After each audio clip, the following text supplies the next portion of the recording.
Le docteur Serge Rafal, il est avec nous. C'est votre rendez-vous médical tous les matins. C'est bon pour la santé. Bonjour Serge. Bonjour Ilana. Et oui, vous nous dites ce qui est bon pour la santé. Vous nous parlez aussi de maladies, c'est vrai, certaines fois. Et vous souhaitiez, Serge, nous aider à comprendre notamment comment on dépiste et la façon dont on prend actuellement en charge les troubles bipolaires. Oui, ce terme traduit mieux que l'ancienne appellation trouble maniaco-dépressif la réalité des symptômes, c'est-à-dire une alternance variable dans leur durée et leur intensité de phases d'excitation que les patientes, plus touchées que les hommes, apprécient particulièrement et de périodes de dépression qu'elles redoutent terriblement.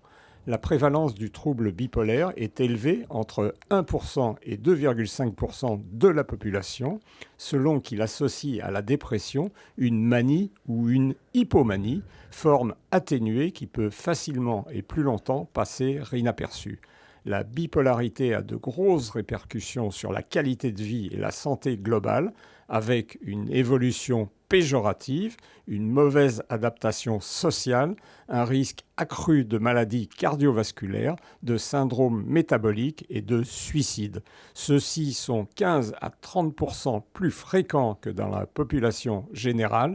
Entre le quart et la moitié des patients bipolaires fait au moins une tentative. Alors, c'est une maladie héréditaire ? À 60% environ. Lorsque le père ou la mère est atteint, un enfant sur 10 risque de développer la maladie. Lorsque les deux sont atteints, c'est 1 sur 2. Mais interviennent également des facteurs psychologiques, traumatisme dans l'enfance, des conflits familiaux, un stress chronique, et environnementaux, consommation de toxiques, climat propice à un mauvais sommeil, problèmes au travail. Quels sont les symptômes le plus souvent observés ? La maladie se révèle volontiers par un épisode dépressif. Vers l'âge de 20 ans, le trouble bipolaire proprement dit est plus tardif. Il survient plutôt entre 15 et 35 ans.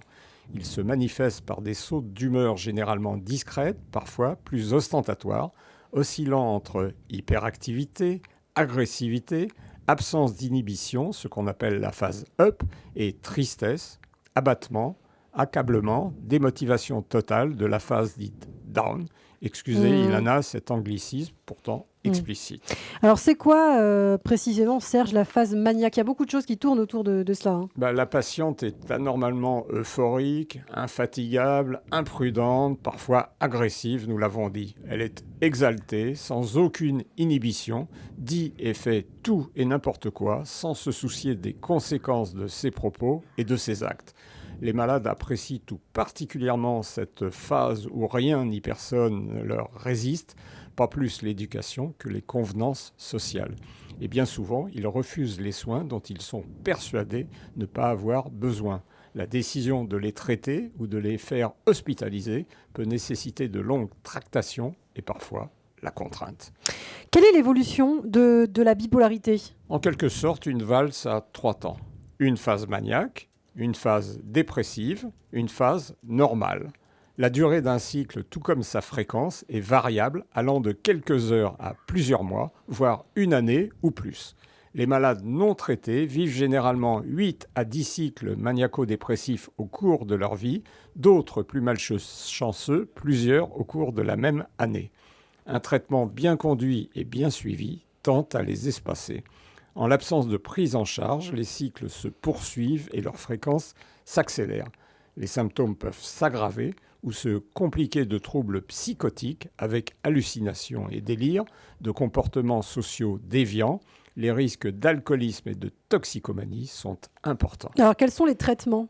Les médicaments, bien sûr, dont des thymorégulateurs, un soutien psychothérapique pour le patient et parfois la famille, l'éducation thérapeutique pour acquérir et maintenir les compétences nécessaires à une gestion correcte de sa vie, les conseils d'hygiène que vous connaissez, et parfois les archaïques électrochocs redoutés mais efficaces pour les cas rebelles au traitement pharmacologique. Alors, ce qu'on peut dire en conclusion, Serge ? Dis-moi un peu d'où vient cette manie de n'être jamais ce qu'on est, écrit Alfred de Musset, auquel répond Dino Buzzati, vous savez, l'auteur du Désert des Tartares, cette abominable manie de ne pas dire tout de suite qui l'on est.